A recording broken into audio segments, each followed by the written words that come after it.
Hello, I am the H-Town Vet, and I would like to welcome you to our channel, a place where we will discuss a variety of benefits available to veterans and their dependents. Today's topic, the 4 components needed to win VA claims.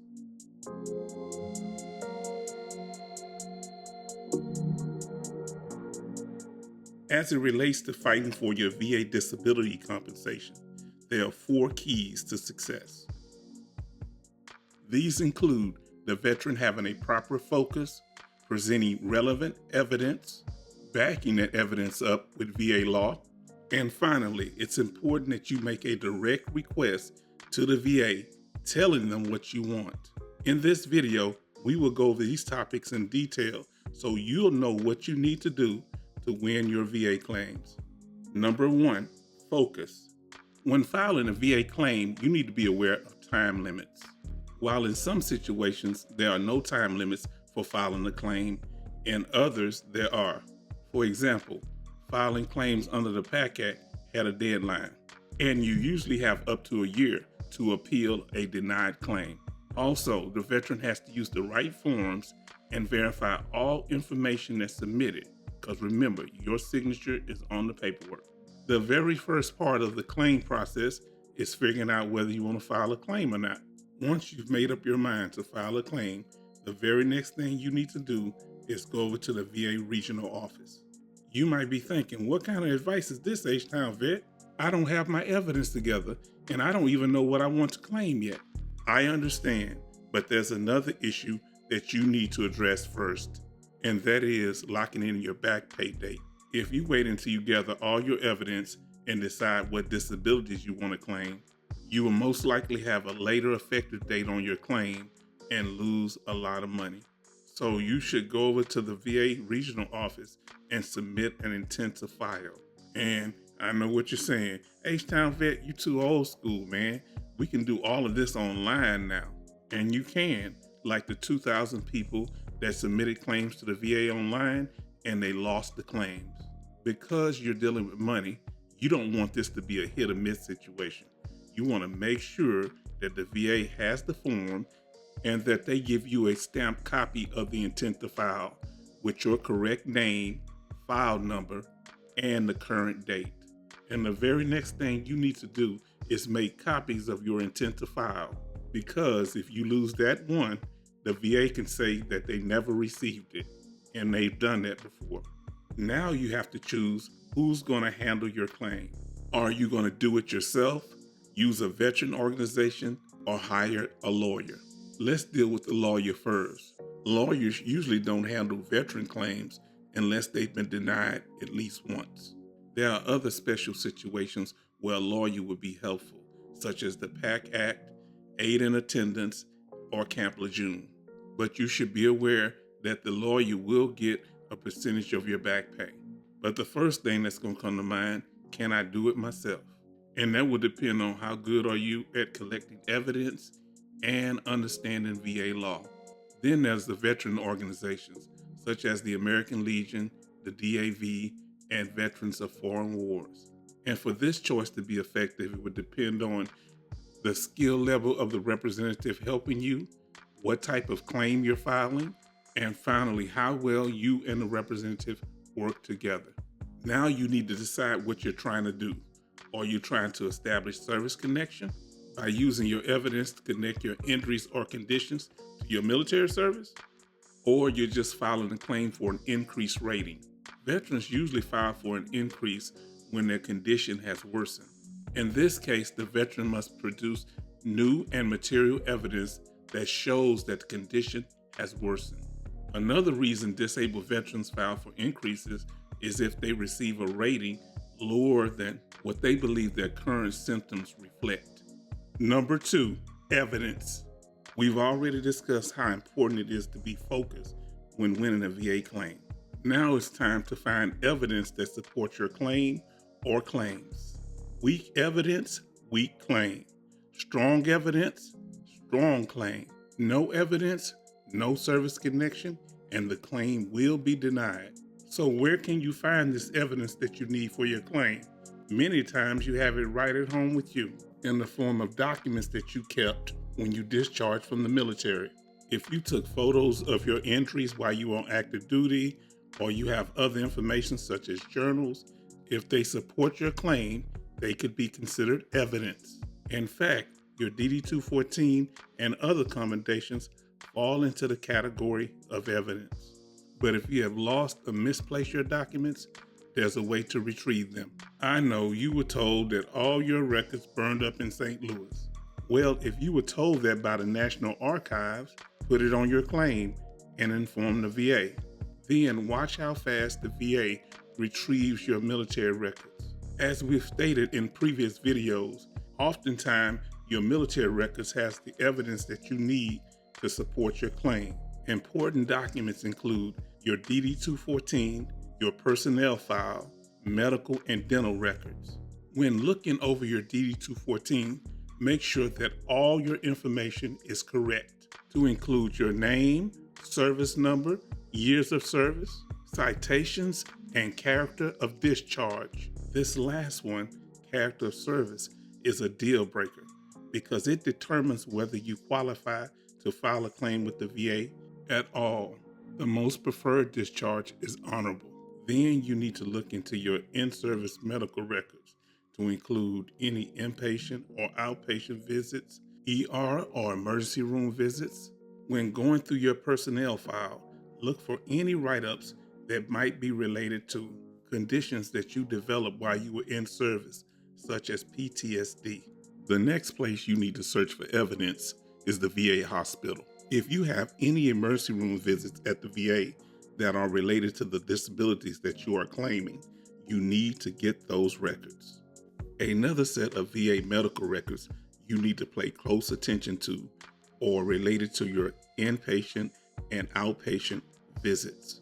These visits make up most of the time that we veterans spend at the VA, to include regular visits to our primary care and mental health physicians, specialty clinics, surgery, and getting our medications. And let's not forget all the treatment programs that they offer in the mental health department, such as group therapy and other inpatient treatment programs. So where in the VA hospital can you find all of these medical records? You look for the sign that says release of information. And if the medical records department goes by a different name at your VA hospital, ask the information desk. While you are at the release of informations window, ask for a copy of your problems list. This is a record or listing of all the things that you're diagnosed with at the VA hospital, to include physical and mental health conditions. It is almost impossible to get service connected for a condition at the VA without a diagnosis. So it's very important to have a copy of your problems list as evidence. To the right are medical conditions that could be on a veteran's problems list. Just because you have a condition that's on your problems list doesn't mean that the VA compensate for that illness. I know earlier I made a big deal about sending information to the VA electronically.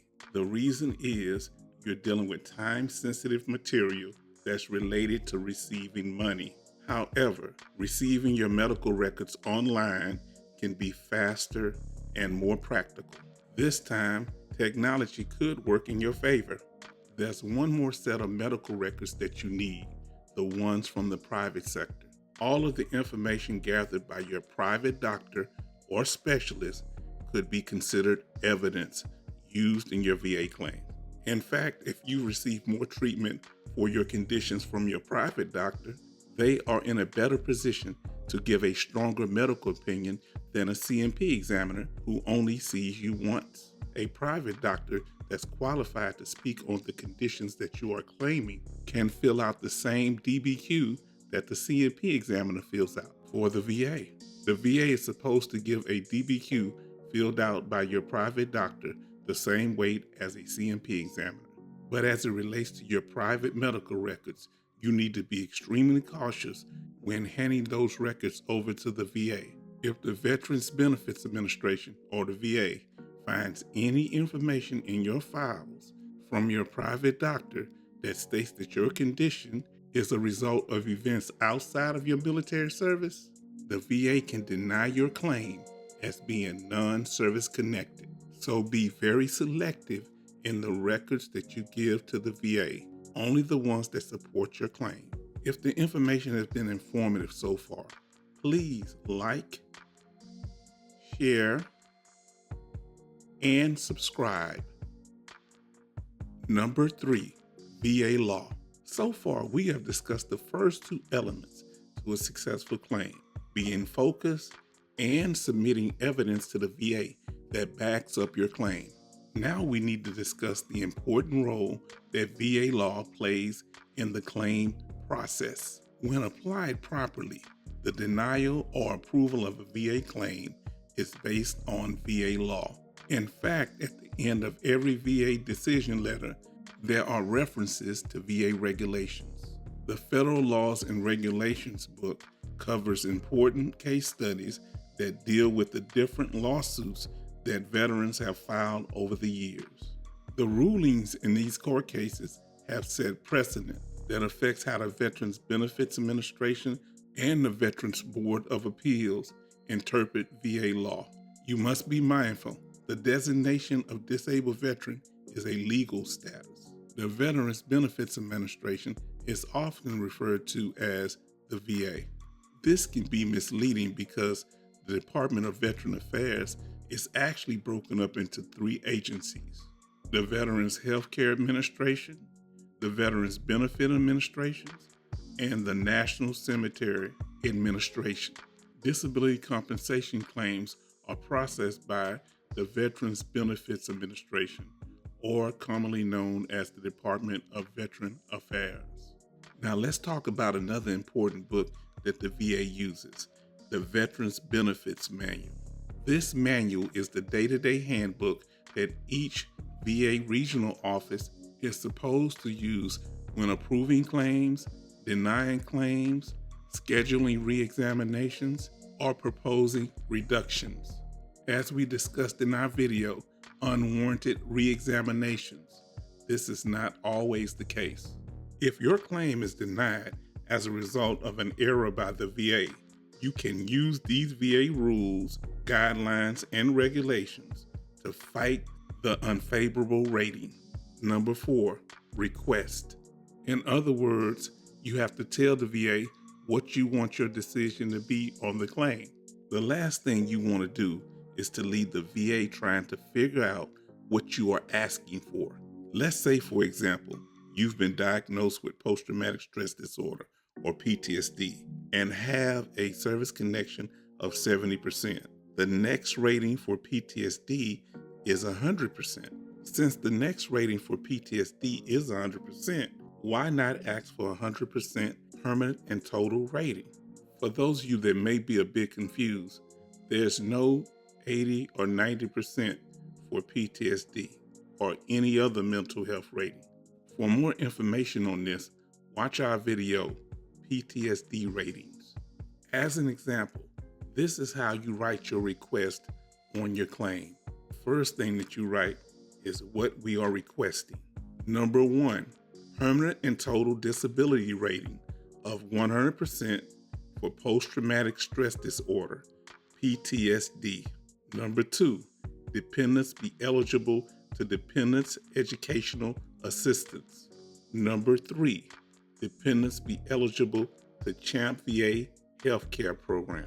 As my grandmother used to say, a closed mouth don't get fed. I had to learn the hard way. If I didn't ask for what I wanted, 9 times out of 10, I wasn't going to get it. Like the late DMX, the VA is asking what they really want from us. Now it's time to submit your VA claim.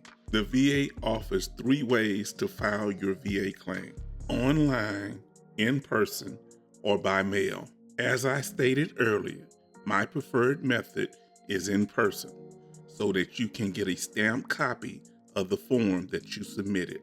And sending your VA claim by mail is definitely risky. How would you know when the VA has received your claim? The longer it takes for the VA to receive your claim, the longer it will take the VA to make a decision. Even when the veteran submits the claim online, the VA has a history of losing those claims. When you go to the VA regional office, you need to be careful there also.